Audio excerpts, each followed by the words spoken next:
El tema que nos va a tratar es acerca de la programación en lo que es iOS y en lo que es Android. Considero y estoy muy seguro de que todos podemos disfrutar de estas herramientas en nuestro teléfono celular. ¿Y cuál es el impacto y cuál es la oportunidad que tenemos como desarrolladores de software para poder desarrollar estas aplicaciones y poder abrir nuestro mercado?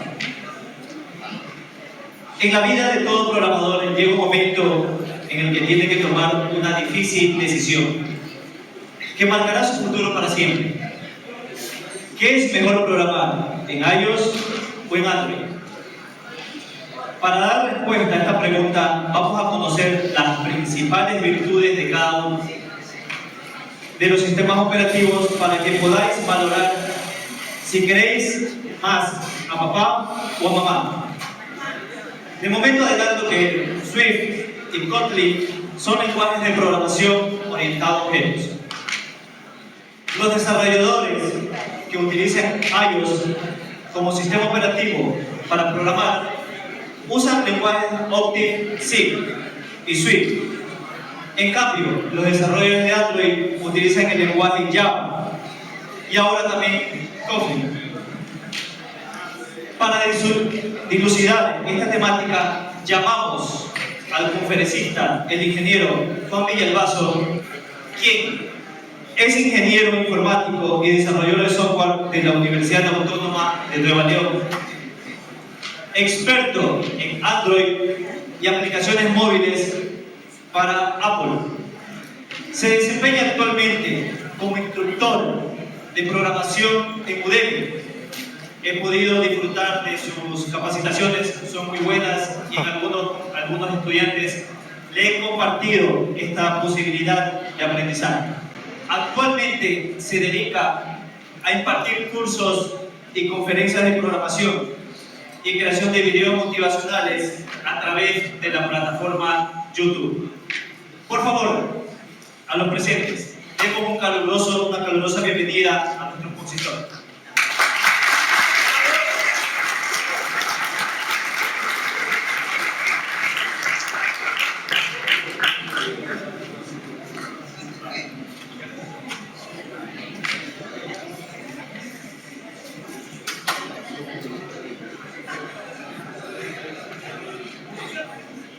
Hola a todos, bienvenidos y bienvenidas a este congreso. Estoy muy contento de estar aquí y vamos a hablar acerca del desarrollo de aplicaciones móviles en iOS y Android, desde el punto de vista global y desde mi punto de vista como estudiante en el pasado y como desarrollador de aplicaciones móviles. Entonces, vamos a comenzar. A ver si lo pulso bien. Pero antes, ¿quién soy yo? Tal vez ahorita acaban de decir todo esto, pero voy a hacer una leve introducción de mí. Soy ingeniero en computación, programador desarrollador de aplicaciones móviles y actualmente, como me dicen mis compañeros conferencistas, el youtuber. Así me dijeron. Entonces, vamos a ver qué tiene que decir un youtuber que esté en crecimiento acerca de estas tecnologías nuevas de desarrollo de aplicaciones móviles. Todos tenemos celulares, bueno, la mayoría, no todos, y vamos a ver qué oportunidades nos da. ¿Qué dificultades y oportunidades? Comencemos. Comencemos.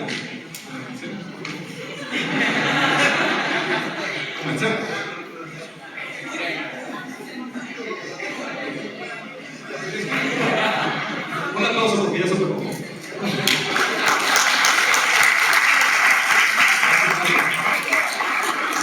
Perfecto. Entonces, vamos a ver desde mi punto de vista y desde el punto de vista global.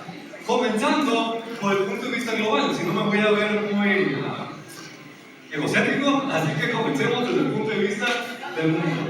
Entonces, primero hablemos de los sistemas de cómputo o las computadoras personales en los años 80, 90 y años 2000.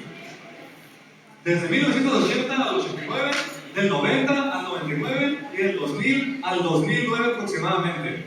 Personalmente, yo comencé con estas del medio. Supongo que ustedes, como están más jóvenes, a lo mejor iniciaron con las últimas y alguno que otro inició con las primeras. El punto es que vamos a dividir aquí en una gráfica la cantidad de usuarios que han utilizado estas plataformas en Estados Unidos. Comenzando en los años 80, un 8.2% de los hogares norteamericanos tenían acceso a una computadora. En todo ese transcurso pasaron 10 años, un 8.2%, casi el 10%. En los años 90 ya casi se duplicó a hasta el 15%. Y en los años 2000, un 51%, la mitad de los hogares en Estados Unidos. Entonces, uno puede decir, oh, por porcentaje es mucho, la mitad de mucho, pues debe ser mucho, pero ¿cuánto es? Exactamente. Entonces, vamos a ver aquí, en cantidad, en los años 80, 6.7 millones de personas. Recuerden, tan solo es en Estados Unidos. En los años 90, 12.3 millones de familias, disculpen, aquí me confundí. 12.3 millones de hogares. Y en los años 2000, 41.82 millones de hogares. Ahora muy bien, ya estás pensando en millones. Millones, pues es mucho. Millones de hogares, en cada hogar entre 2 a 5 personas. Entonces, haciendo cálculos de la página de estadista.com, aquí sale la cantidad de personas que tuvieron acceso a una computadora personal en esos años. En los 80s, 17.15 millones. En los 90s, 31.5 millones. Y en el año de los 2000, 107 millones. Casi la totalidad, por lo menos, de personas en México, que somos ya más de 100 millones de mexicanos, pero digamos que ya casi en su totalidad. Acceso a una computadora personal. No estamos hablando de una computadora portátil en su totalidad, estamos hablando de la suma entre computadoras de escritorio o dispositivos portátiles de esa época. Pero muchos de ustedes, si mal no recuerdo, tienen una edad entre 18 y 24 años, la mayoría, creo. Entonces, tal vez no estamos totalmente conscientes de la cantidad que ha aumentado el uso de dispositivos inteligentes aquí en nuestro bolsillo. Me refiero a los celulares. Vamos a ver. El número de usuarios de smartphones en Estados Unidos se estima que crecerá a más de 280 millones en 2019. Más de 280 millones es más del doble de las personas con acceso en 30 años. Entonces, del 2007 y 2008, tanto iOS con Android, cuando se empezaron a presentar los primeros dispositivos móviles que conocemos en la actualidad, como los conocemos, porque anteriormente ya existían dispositivos, digamos que inteligentes, o dispositivos con capacidades de poder tener conectividad.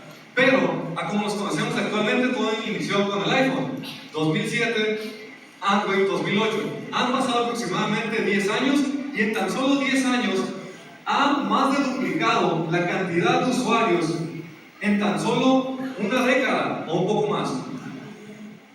Entonces, ver la cantidad de usuarios, la diferencia, y eso es tan solo hablando en Estados Unidos. Aparte, otra gran diferencia es que esos dispositivos de los años 80, 90, 2000 no eran la mayoría conectados a internet, simplemente eran para uso local y el software que pudieran encontrar en las tiendas que vendan software, CDs, disquetes, lo que se utilizaba antes. Así que tenemos muchísima más cantidad y tenemos mayor conectividad.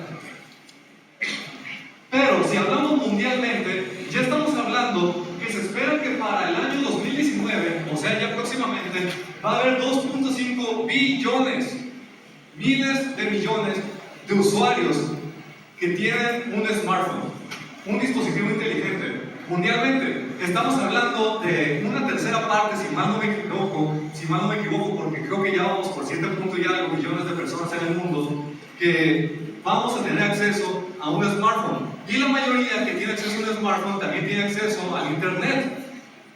Entonces, aquí ni siquiera hay una presentación, pero ahorita se me ocurrió. Las personas que tenían poder en la antigüedad, los reyes, los faraones, gobernadores, y también en la actualidad, ¿de qué depende su poder? ¿Por qué son poderosos?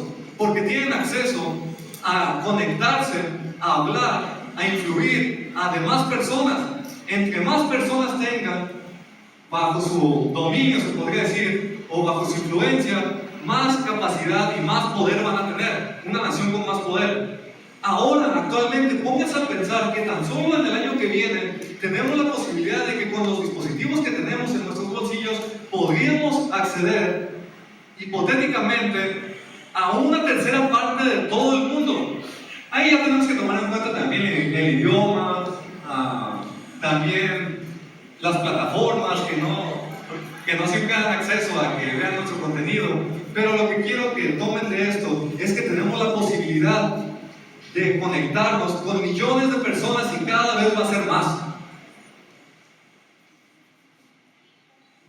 Eso es lo que estamos en la actualidad y se espera que en un futuro lleguemos a casi una totalidad de poder comunicarnos con todas las personas que habitan este planeta. Imaginen la gran responsabilidad y poder que tendríamos si esto es de forma libre. Hay muchas cosas que actualmente están ocurriendo de reglamentos acerca de cómo controlar todo esto, el uso de la información y cómo compartirlo. No me voy a meter en ese tema porque no lo conozco, si lo soy sincero. Tan solo quiero que se pongan a pensar y den su vida propia. ¿De qué poder tenemos con nuestro conocimiento, sobre todo nosotros en el área de sistemas, de la programación, de poder conectar con los demás? Y no tan solo lo digo de la manera motivacional, como a mí me gusta enfocarme, sino también de la manera monetaria, poder acceder a muchos clientes, poder acceder a muchos posibles o potenciales compradores. Pero bien, si nosotros evolutivamente estamos hechos para convivir con tan solo un pueblito de unas 100 personas, tal vez con nuestra familia, porque si durante muchos miles de años los seres humanos vivimos en poblaciones que no superaban las miles de personas. Ahora, uno se podría poner a pensar que es muy difícil poder tomar provecho de esas millones de conexiones que podríamos tener en el futuro. Dificultades, pero también hay oportunidades. Así que en esta conferencia nos vamos a enfocar en la dificultad y en la oportunidad que nos da el desarrollo de aplicaciones móviles, tanto en el sistema operativo iOS de Apple y en el sistema operativo Android de Google. Así que comencemos. Bueno, ya comenzamos, pero comencemos otra vez.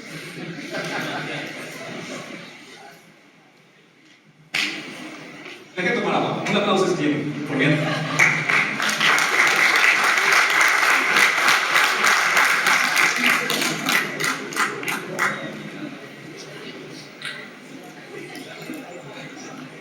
No, porque si de por sí me trabo y luego si tomo agua, no.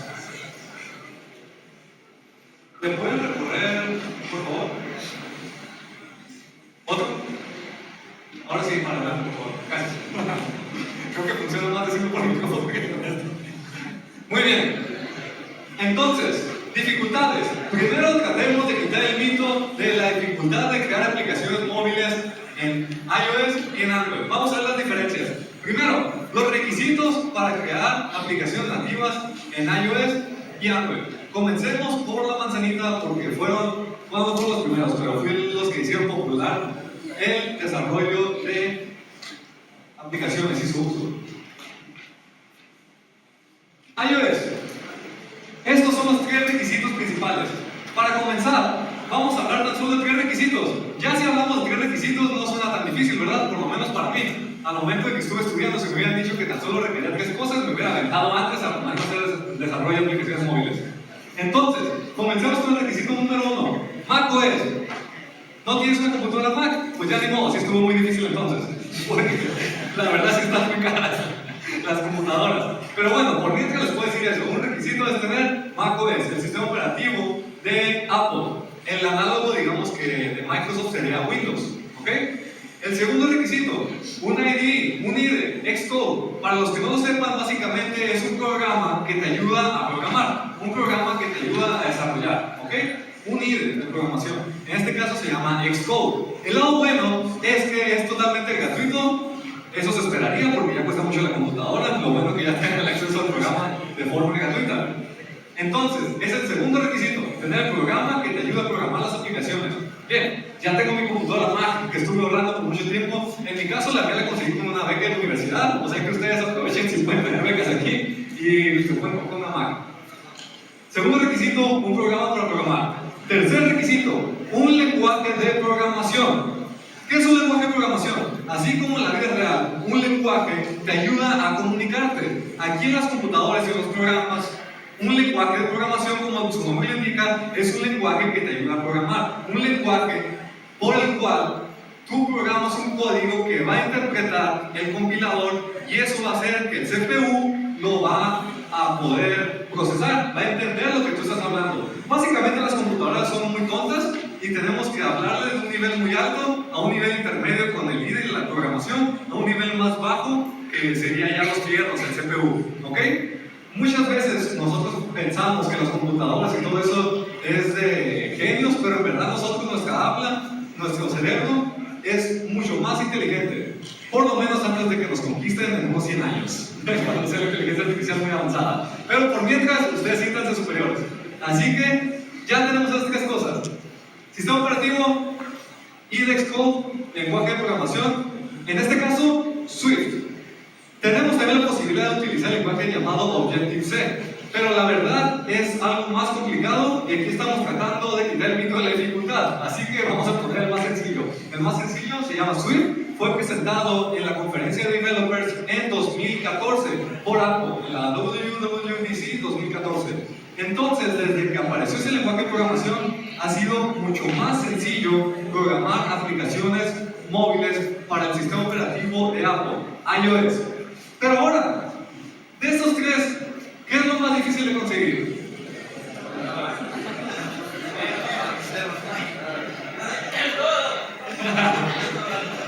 Las ganas para trabajar y eso. Sí, lo más difícil de conseguir, como muchos lo escucharon, es la Mac. Así que, ¿qué alternativas tenemos? Porque al ser humano le gusta encontrar alternativas. Al siguiente, por favor. Tenemos algo llamado, aquí tengo dos cosas, A y B, comencemos por la sección A. Tenemos algo llamado Hackintosh. Hackintosh, como su nombre indica, o bueno, no lo indica, pero digamos que es una mezcla entre hackear y una Macintosh, una Mac. Entonces, básicamente es agarrar una computadora normal que tenga Windows, quitarle Windows y ponerle el sistema operativo macOS. Es algo complicado, pero no tanto como hace 10 años. Actualmente, como las computadoras Mac utilizan el procesador Intel, utilizan los mismos procesadores que cualquier otra computadora en la actualidad, que sea con Windows, entonces, de poder se puede. Puede ser que tengan dificultades con actualizaciones o que a Apple no le guste y a la siguiente versión ya no te permite y lo tengas que volver a hackear, entre comillas, porque nosotros nomás seguimos tutoriales, siguiente. Pero el punto es que se puede hacer una computadora, una PC, que tenga el sistema operativo macOS. Y pues el IDE ya es gratuito y el lenguaje de programación también lo podemos utilizar. Entonces, perfecto, ya con un Hackintosh se podría. Pero digamos que tampoco tienes acceso a una computadora que sea 100% compatible. Tú quieres compatibilidad, tú quieres que puedas programar y no batallar con que se actualice, que Apple te regañe, que te baneen, etcétera. Entonces tenemos otra opción llamada Macintosh. Este Macintosh es un servicio web que por tan solo $20 al mes puede rentar una Mac. Entonces, tú en tu navegador, ya sea en Chrome, Opera, Safari, bueno, Safari no, porque si ya tienes una Mac, pues ¿para qué? Pero, no sé, Internet Explorer, no sé qué estás pensando, pero Internet Explorer, digamos que tenemos la oportunidad de acceder por medio de la ventana web. Así, simplemente nos metemos al navegador y ya tenemos ahí nuestro sistema operativo. Y lo que hace es que remotamente estás utilizando la Mac en una granja de servidores, una Mac remota. Así que está rentando por $20 al mes. Uno puede pensar que $20 al mes es mucho, por lo menos en mi país son casi 400 pesos mexicanos. Con 400 pesos mexicanos es la mitad de sueldo de la mayoría de familias en mi país semanal. Así que uno podría decir, mensualmente tener que pagar $20. Pero pónganse a pensar que una computadora Mac, de las más baratas, estamos hablando de unos $800, de la Mac Mini, y ni siquiera tiene pantalla, teclado, mouse. Y una MacBook, estás hablando de $1,300. Así que, si tan solo quieres aprender para ver si tú quieres en un futuro programar aplicaciones con $20 al mes, yo pienso que puedes tomar un curso en línea, como los que yo doy, puedes tomar un curso en línea y en unos 3 meses, ¿qué sería? $60, te estás ahorrando saber si vale la pena invertir en una computadora Mac. O en mi caso, aproveché una beca, como a mí me pasó. Ahora, si eso no es lo tuyo, si tú estás casado con Windows y quieres tener también macOS, entonces la última opción es una máquina virtual. Esta máquina virtual la puedes tener en conjunto con Windows, pero aquí la dificultad es que necesitas una gran máquina. Eso es bueno también porque ya tienes tu máquina gamer y puedes seguir jugando y a la vez, pero tan solo simplemente que tienes que tener un gran CPU, mucha RAM, para poder tener ahí el sistema operativo conjunto. Ahora bien, el lenguaje de programación. Si tú no quieres, ya, fíjense en las dificultades. Si se te hace muy difícil comprar una Mac, está bien, es muy caro. Si se te hace muy difícil hackear tu computadora, ok, puede ser complicado. Si se te hace muy difícil pagar $20, ok, puede ser algo complicado también pagar $20. Si se te hace muy difícil instalar un programa gratuito y darle clic siguiente, o no tiene los requisitos, ok. ¿Qué haces? Pues bien, hay otra opción para aprender el puro lenguaje de programación. Y es esa página web, online.swiftplayground.run, donde tú vas a tener un compilador, tú puedes escribir el código, puedes practicar, puedes tomar cursos y puedes meterte ahí. Y de hecho te da la oportunidad de guardar el archivo y enviarlo después al IDE Expo una vez que ya lo tengas. Así que tú puedes ver videos gratuitos, tutoriales de paga, puedes aprender el puro lenguaje y ya una vez que lo aprendas, ya puedes hacer una de esas 3 opciones y una vez que te animes, ya puedes comprar la Mac. Así que como pueden ver, aunque sí puede tener dificultades, y de hecho es el más difícil, antes van a ver que es más fácil todavía de empezar. Aún así, aunque es el más difícil, hay muchas oportunidades. Yo los invito a que intenten hacer aplicaciones, porque tienen mucho futuro y eso vamos a hablar al final. Siguiente diapositiva, por favor.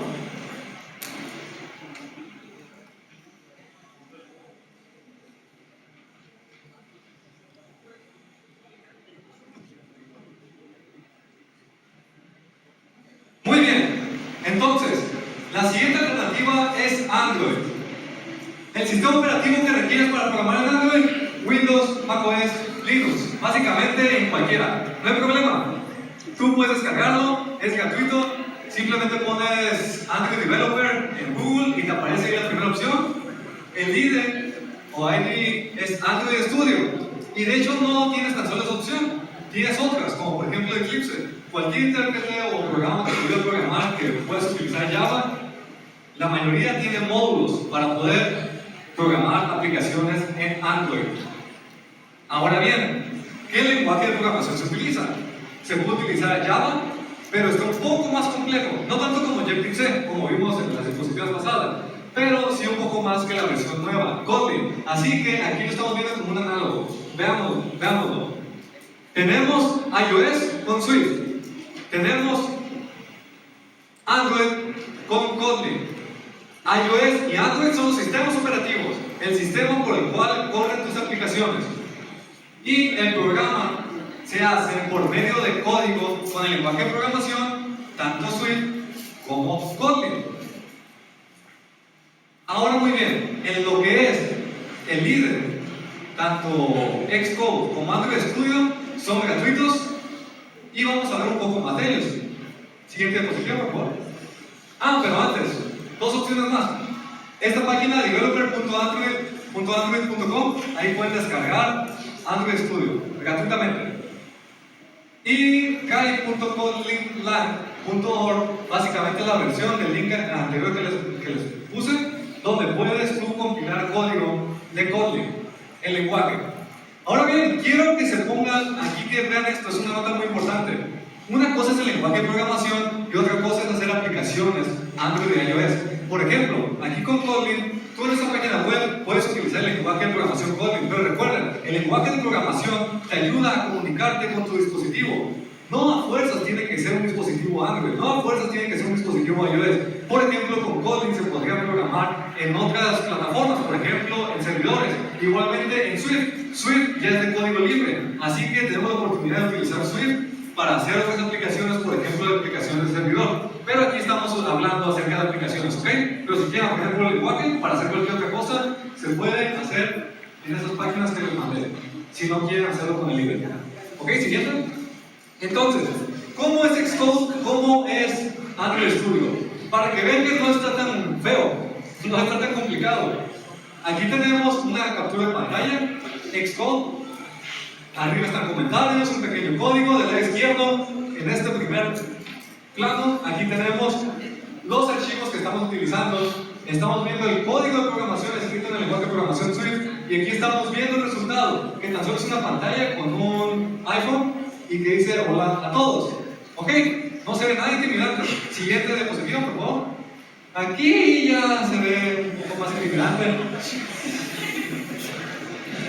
Sinceramente, en cuanto a IDEs, a mí me gusta mucho Xcode porque es muy limpio.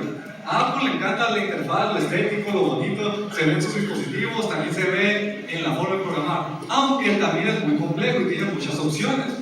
Pero bien, aquí lo que quiero que entiendan, Xcode y Android Studio son IDEs. ¿Qué es un IDE? Un programa que te ayuda a programar. Entonces, en este programa, tanto Xcode como ahora Android Studio, nosotros tenemos igualmente los archivos. En cada archivo podemos tener código y también tenemos un intérprete que te muestra el lado visual de lo que ya has hecho. Entonces, vayan separándolo como esto. Básicamente es vista modelo controlador. Pero, como pueden ver, no es tan complicado, tenemos herramientas. De hecho, yo cuando iba a la escuela, muchos de mis compañeros decían, no, yo soy programador, pen en pecho, soy poderoso, soy macho y yo programo en bloc de notas. ¿Puedes regresar una, por favor? La activo cuando no quiero. Bueno, dicen que ellos programan en un texto plano. Y estoy seguro que sí hay personas muy inteligentes que lo pueden hacer en texto plano y que pueden programar y hasta con los ojos cerrados y en la Matrix ven el código y todo y lo pueden hacer muy bien, sin ningún problema. Pero si se parecen un poco a mí, se les dificulta y es muy difícil aprender todos los códigos. Así que les recomiendo que utilicen IDEs, sobre todo IDEs tan importantes y tan fáciles de utilizar como lo son estos. ¿Ok? Ahora sí, ya vimos la parte de las dificultades del sistema operativo, vimos la parte de las dificultades de los IDEs que podemos utilizar, pero en sí no es tan difícil. Estamos viendo que por un lado tenemos muchas opciones para utilizar el sistema operativo, por otro lado tenemos los programas que nos ayudan a programar y que son de uso gratuito. Pero ahora bien, van a decir, pero Juan, el lenguaje de programación es lo difícil, tienes que aprender la lógica, ¿cómo lo hago? Pues bien, vamos a ver ejemplos, unos muy sencillos. Siguiente, por favor. Primero, ejemplo de un programa en Swift. El programa se llama MyPlayground. Simplemente le puse así. Y tenemos este número de líneas. En este caso, 7 líneas de código. Algunas vacías, algunas con código. Vamos a ver qué es lo que hace. En la línea número 1, tenemos esa palabra que se llama var. Dice var. V-A-R.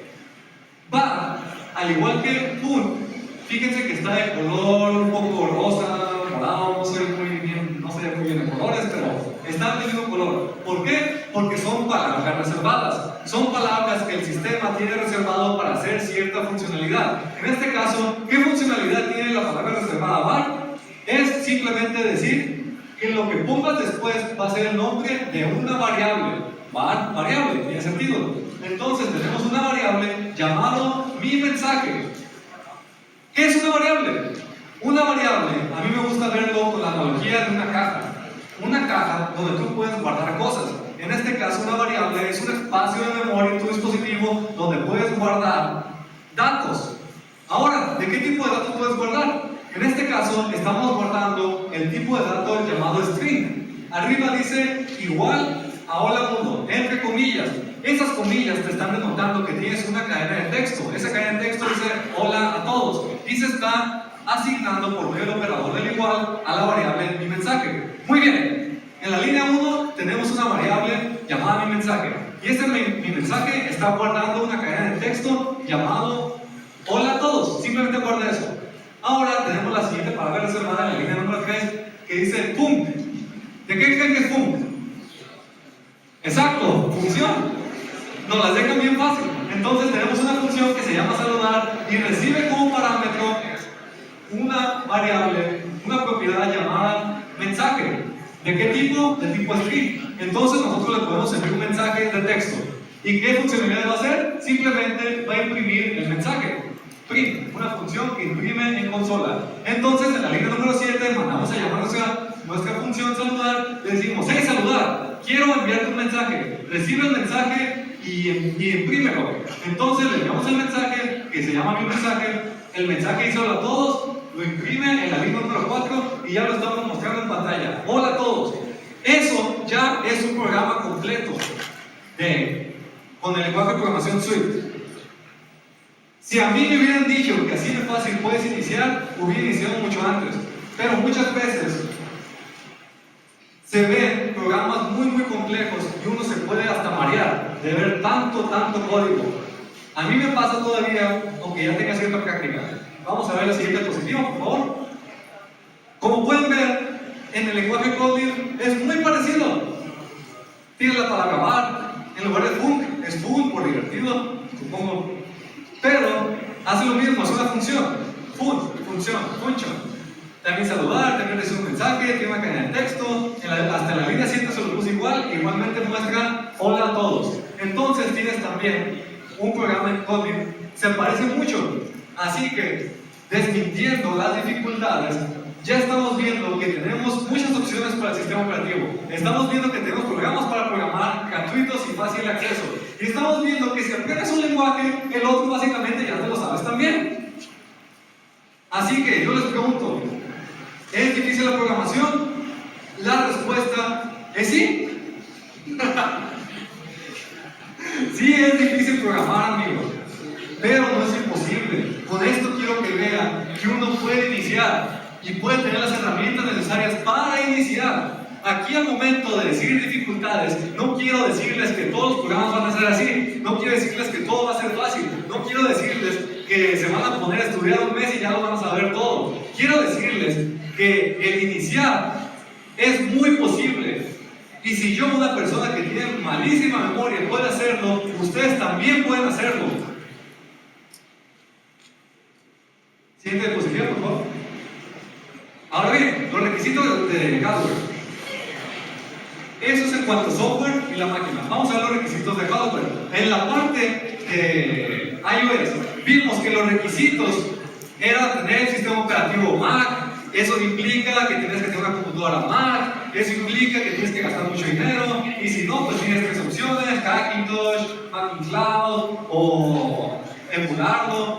Entonces, estamos viendo que la parte más complicada de iniciar la tiene Apple. Pero en cuanto a requisitos de hardware, en cuanto a requisitos de qué tan potente tiene que ser tu computadora para iniciar, comparemos una computadora Mac con una computadora Windows para Android. Apple en el anterior apartado fue muy difícil. Veamos todos los requisitos que te va a pedir de hardware Apple en la siguiente diapositiva, por favor. No, primero les quiero recordar que se pueden meter esas páginas porque no han anotado. Ahí está. Requisitos 2012, ¿entendido? Tu computadora tiene que tener ese número. ¿Y a qué me refiero con ese número? Me refiero a que cualquier computadora Mac del 2012 en adelante es compatible. No te preocupes. Una de las cosas buenas que tiene Apple es que como él hace su propio hardware, puede implementar muy bien su software. Como hace sus propios fierros, sus propias computadoras, el código funciona muy bien en sus computadoras. Así que si tienes una Mac del 2012 en adelante, actualmente en 2018 puedes programar aplicaciones en iOS. Pero eso cambia con los años. Puede ser que en el 2019 sea del 2013 en adelante, en el 2020 puede ser que del 2014 en adelante. Aquí tan solo véanlo como que mínimo 5 años. Si tienes una computadora con 5 años de antigüedad, ya lo hiciste, ya lo armaste, como decimos en México, puedes iniciar a programar aplicaciones iOS. Ahora veamos los requisitos con Android. Siguiente, por favor. En Windows, Mac y Linux tienen diferentes requisitos. No se los voy a leer todos porque es flojera leer todos. Pero básicamente tienes que tener de 3 GB a 8 GB de RAM, 2 GB de disco duro y una pantalla con resolución estándar. Ni siquiera llega a 1080p, ni siquiera es Full HD. Así que no es Lo más difícil aquí es la memoria RAM. ¿Y por qué se requiere la memoria RAM? Se requiere para emular el dispositivo móvil, porque el programa que tú haces, la aplicación, por ejemplo las aplicaciones, que de hecho ni siquiera hemos dicho que es una aplicación. Una aplicación, ustedes lo usan día a día en sus celulares, por ejemplo WhatsApp, Facebook, Messenger, aplicaciones de videojuegos, básicamente un programa que tienes en tu dispositivo móvil. Entonces, lo más difícil que un líder o un programa para poder programar tiene como tarea hacer es el hecho de emular ese sistema. Si tú no tienes un celular para poder ver tu resultado del programa, lo que hace es simularlo o emularlo. Así como lo vimos en la diapositiva donde se ve el resultado, ¿se acuerdan? ¿Se acuerdan o no? Ok. Como ven el resultado, entonces es lo que consume más RAM. En este caso, Android Studio requiere mucha RAM para poder demostrar el resultado en su simulador o emulador. Siguiente diapositiva, por favor. Ok. Ya vimos el punto de vista general para poder crear aplicaciones móviles, tanto en Android como en iOS. Ahora veamos mi punto de vista, lo que a mí me pasó, y vamos a ver el otro lado que quiero hablar de esta conferencia, las oportunidades. Ya hablamos de las dificultades, pero ahora, una vez que entiendes las dificultades para entrar, vamos a ver mi punto de vista para hablar de las oportunidades. Pero primero, por favor, déjenme tomar un poco de agua. Muy bien, desde mi punto de vista, oportunidades. Siguiente diapositiva, por favor. La decisión que determinará mi futuro.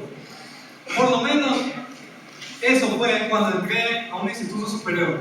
Así como muchos de ustedes aquí ya están estudiando una carrera universitaria, puede ser también una maestría o un doctorado. Una decisión que va a cambiar tu futuro. Lo puede cambiar para bien y pues también para mal, pero espero que para bien, se supone. Entonces, tenemos que tomar una decisión que determinará nuestro futuro como carrera profesional, nuestro futuro como profesionistas.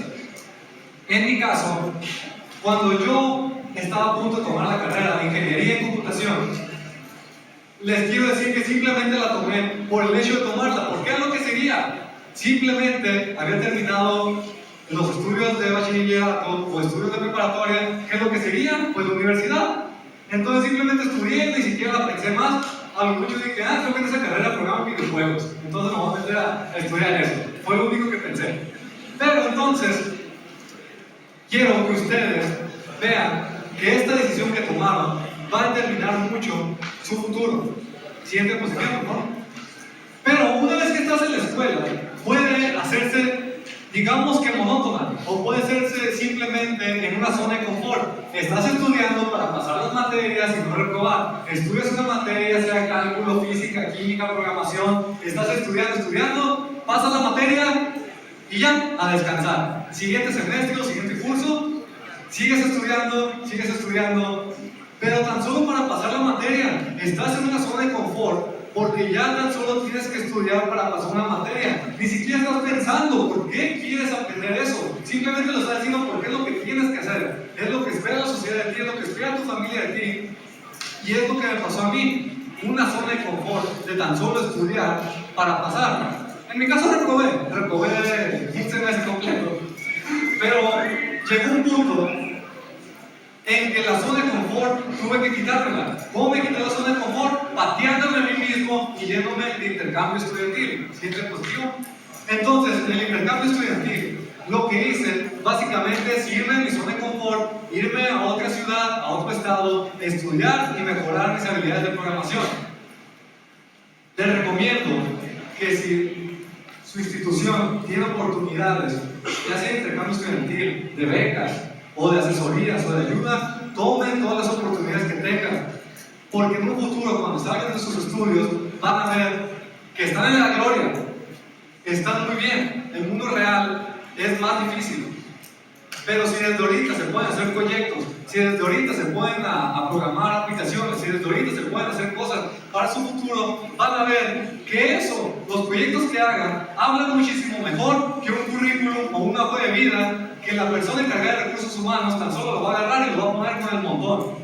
A mí me pasó, les puede pasar a ustedes, así que es preferible que digan, ¿saben qué? Yo hice esta aplicación, ¿saben qué? Empresa o jefe, yo hice esta página web, yo hice este videojuego, yo di esta conferencia, yo hice este proyecto en la escuela.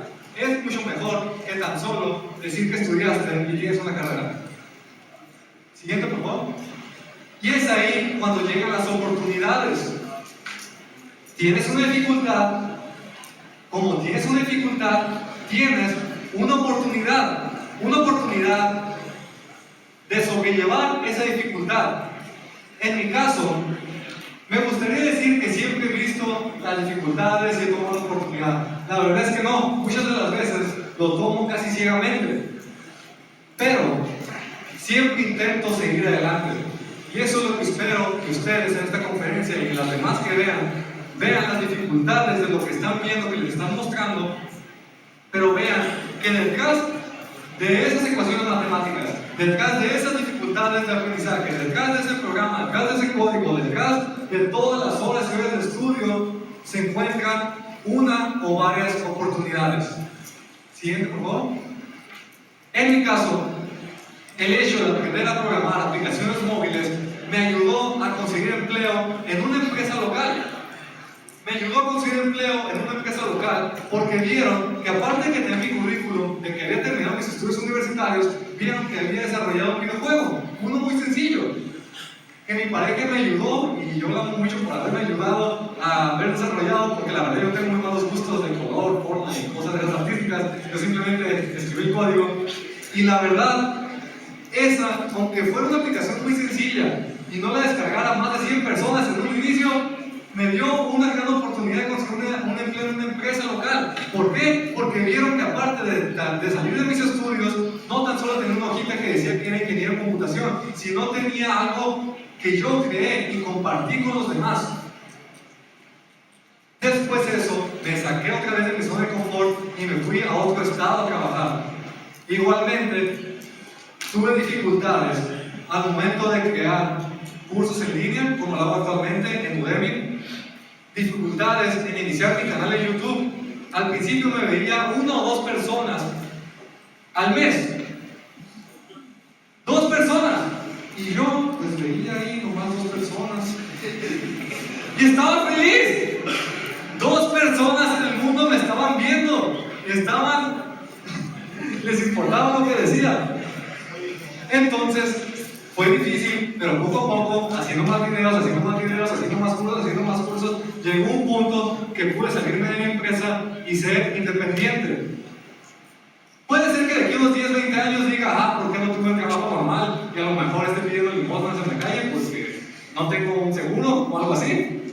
Pero por mientras, lo que yo enseño en mis videos de YouTube, de mi canal llamado Juan Villalbazo, es básicamente mi vida como programador. Ese es el nombre de mi playlist. Vida de programador es básicamente mis experiencias como programador y emprendedor. Siguiente, por favor. Por último, esto quiero dejárselos a ustedes como una recomendación. Investiguen qué significa el síndrome del impostor y qué significa el ego. Básicamente es como un yin yang. Véanlo, el síndrome del impostor, como la típica persona que sabe mucho, estudió mucho, es a lo mejor el primero en su clase, pero siempre dice, no, yo no sé nada, o me falta mucho, o no quiero pasar a exponer, no vayan a hacer que vean que cometí un error, no voy a pasar a exponer porque qué tal si no sé cambiarle de diapositivas a la presentación. Entonces, el síndrome del impostor te hace pensar que no eres lo suficientemente bueno para hacer algo. Y tenemos lo contrario, que se llama el ego. El ego te dice, yo soy un programador macho alfa que lo sé todo, lo puedo hacer en un blog de notas, todo mi programa, todo mi sistema. Así que se los dejo de tarea, no vamos a hablar de eso aquí, pero investiguen el síndrome del impostor y del ego y traten de balancear para tener una buena inteligencia emocional. ¿Ok? Siguiente diapositiva. Así que, dificultades y oportunidades. Sinceramente, de todo corazón, les deseo que su vida se encuentre llena de problemas y dificultades. ¿Por qué? Porque entonces van a tener más oportunidades, y entre más oportunidades tengan, más van a fallar. Pero entre más fallen, más posibilidades de tener éxito. ¿Siguiente? Y eso es todo. Muchas gracias. Muchas gracias.